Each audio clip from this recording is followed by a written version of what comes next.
Enerġija, pożittività, leħen inimitabbli u gburija bl-oriġini tiegħu. Dan huwa Joseph Calleja li ħareġ il-bieraħ fuq l-iskreens tat-televiżjoni mxerda mhux biss mal-Ingilterra u Malta, iżda nistgħu ngħidu mad-dinja kollha.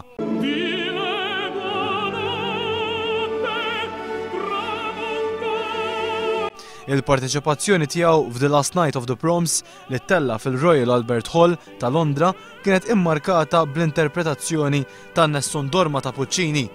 Eżekuzzjoni preċiża, espressjonijiet perfetti u noti impeccabbli, tant li l-kummentatriċi tal-BBC baqgħet impressjonata għal mod naturali li Calleja rnexxielu jilħaq u jkanta in-noti daqstant diffiċli.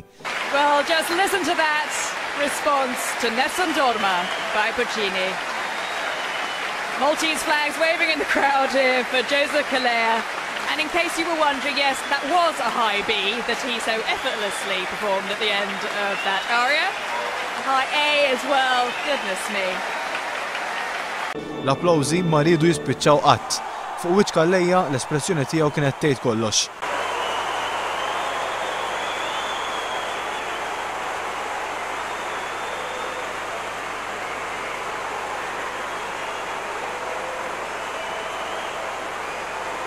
Udjenza li fosthom kien hemm anke Maltin li xejru l-bandiera bajda u ħamra.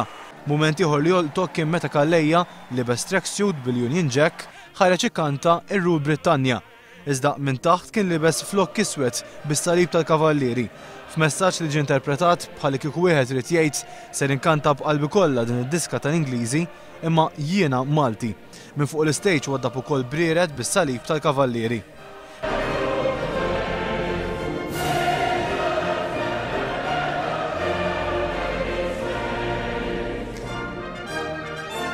F'partijiet oħra tal-kunċert huwa interpreta wkoll Elucevan Lestelle, Granada u You'll Never Walk Alone.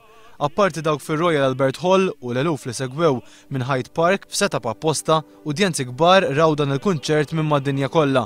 Avveniment ieħor li fih Calleja l-ambaxxatur kulturali denju tagħna ċertament reġa' milna kburin illi aħna Maltin.